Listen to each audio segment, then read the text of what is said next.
I look forward, Mr. President, to talk to you about, obviously, Afghanistan, which is a big issue for us, Pakistanis, because stability in Afghanistan means stability in Pakistan. We also want to talk about all three neighbors, Afghanistan, India, Kashmir, and of course Iran. We will discuss the situation there because all three neighbors of Pakistan. He lives in a very friendly neighborhood. I mean, as if there are not already enough challenges. Mr. President, after your last meeting with the Prime Minister, you offered to mediate between India and Pakistan over Kashmir. And since then, the situation has gotten more complicated, and India continues to deny or accept any mediation. So where does it also stand now? And don't you think It would always stand. If I can help, I would certainly do that. And it will be dependent on both of these gentlemen. One without the other doesn't work if you're going to do mediation or if you're going to do an arbitration. But certainly I would be willing to help if both Pakistan, let's say, and India wanted me to do that. I am ready, willing, and able. It's a complex issue. It's been going on for a long time. But if both wanted it, I would be ready to do it. No, sir, Mr. President, but the only thing is, reverting back to my question in the Oval Office on Kashmir, Yes. the thing is, you are asking both the parties to accept and agree.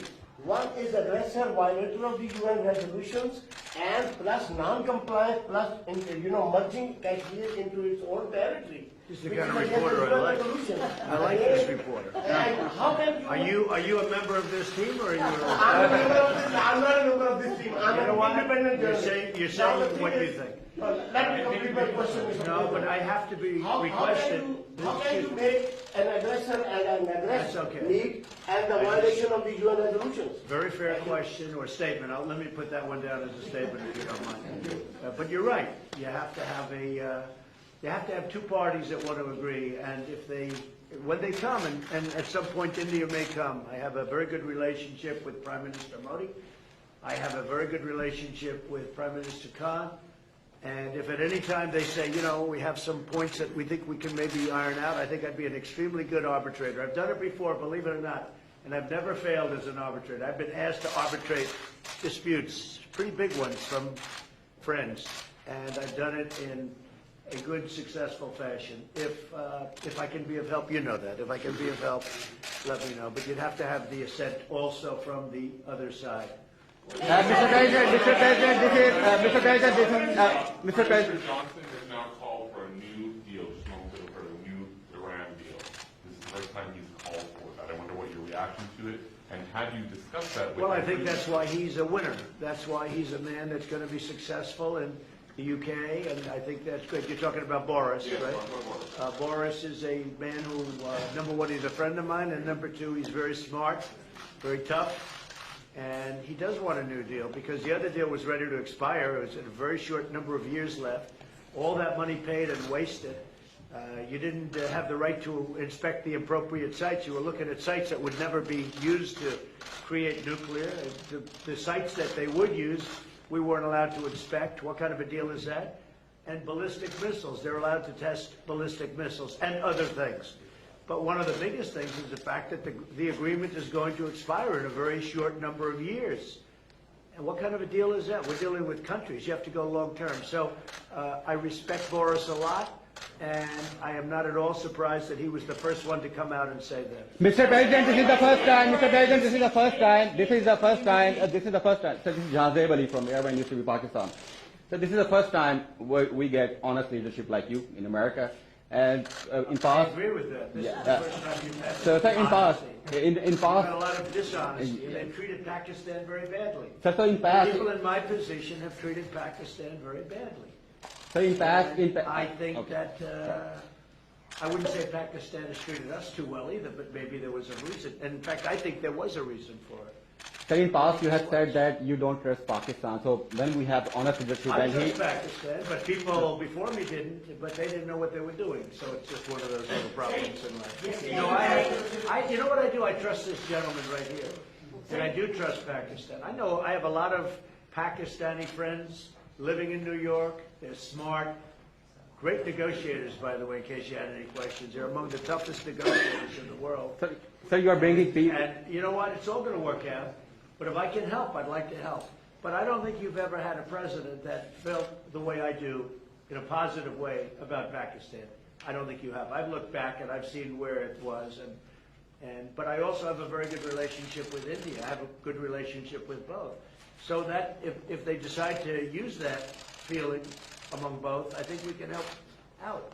But this has been a long-standing, this has been going on for a long time. So you're. Mr. President, yesterday on Share the Stage with PMO, he alleged that Pakistan is the hub of terrorism. Do you endorse that or do you disagree with that? Because you said that Pakistan has made a lot of terror. Well, I really have been pointing much more to Iran.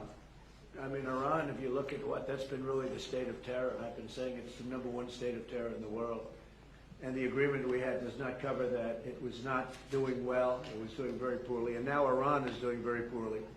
Iran is a different place than when I took over. When I took over the United States, when I became president, Iran was a real threat to the entire Middle East and maybe beyond.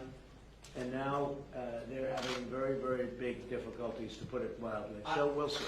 Are you happy with the progress that Pakistan has made countering terrorism, particularly eliminating terrorism? I've heard they've made great progress, and under this leader, he's a great leader. I think he wants to make great progress because there's no solution the other way. The other way is only going to lead to death and chaos and poverty.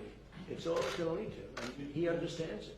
The Prime Minister understands it. Are you concerned about the human rights situation in Kashmir? About which? Human rights situation, human rights Sure, violations. I'd like to see everything work out. I want it to be humane. I want everybody to be treated well. You have two big countries, and they're warring countries, and they've been fighting. And I mean, I heard a very aggressive statement yesterday. I don't have to say that. I was there. I didn't know I was going to hear that statement. I had said, but I was sitting there, and I heard a very aggressive statement yesterday from India, from the Prime Minister, and I will say it was very well received within the within the room. The statement itself, that was a big room. There were 59,000 people.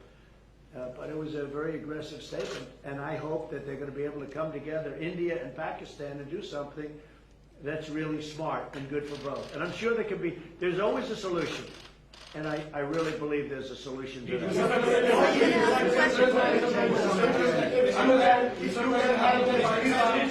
You might find a Nobel Prize. Mr. President. You've asked one already. Go ahead. Quickly. Make 1 second statement. Now, if Go ahead, make a you statement. can solve this outstanding issue of Kashmir, very likely and definitely you will be deserving a Nobel Prize on that. I think Each I'll get a Nobel Prize for How a lot about of that? things. Mr. President. I think I'm going to get a Nobel Prize for a lot of things if they gave it out fairly, which they don't. They gave one to Obama immediately upon his ascent to the presidency, and he had no idea why he got it. And you know what? That was the only thing I agreed with him on. Mr. President, last time. Pakistan, Mr. Prime Minister, would you like to raise the issue of curfew, lockdown, and the capacities in Kashmir before President of America? You know, Mr. President, I was going to raise it in private, but it needs to be said that for 50 days, 8 million people are under siege by 900,000 troops. And it's a humanitarian issue, and so I was going to say that were you supposed to meet Narendra Modi now, I would have asked you to at least lift the siege. I mean, it's a huge humanitarian crisis taking place. Okay, so we're going to be talking about that in a We'll little discuss while. that. Mr. Prime Minister, what are your expectations from American President about the Kashmir issue? My expectations, President Trump heads the most powerful country in the world, and the most powerful country in the world has a responsibility. And you know this, you very kindly wanted to mediate in this, and you also said that both of us, India and Pakistan, has to agree to mediation. But unfortunately, India is refusing to talk to us. So in this situation, I feel that this is the beginning of a crisis. I honestly feel that this crisis is going to get much bigger, what is happening in Kashmir. So we would like to talk about that later.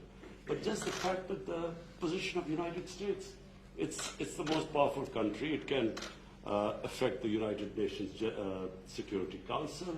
It has a voice. So we look to the U.S. to put out flames in the world. Are you Mr. Prime Minister, are you I will disappointed? say this, look, out of my respect for your Prime Minister, I will say that many countries wanted to meet with me and us, the United States, during this very short 3-day period, and we were unable to meet with many of them. One of the countries I wanted to meet with was Pakistan and your Prime Minister, and it's an honor to be here with you. And I think you should let us start talking now, because but I do appreciate there's a tremendous spirit from your press. I don't see that with us. They want to always tear our country down, and with your press, it's really, they would like to see something positive for your country. And I will tell you this, you have a great leader. And he's a good man, he's a nice man, happens to be a great athlete, not that that matters, but it's always nice. You are a great leader too, sir. Thank you very much. You take care of yourselves. Thank you very much. Thank you, sir. Thank you.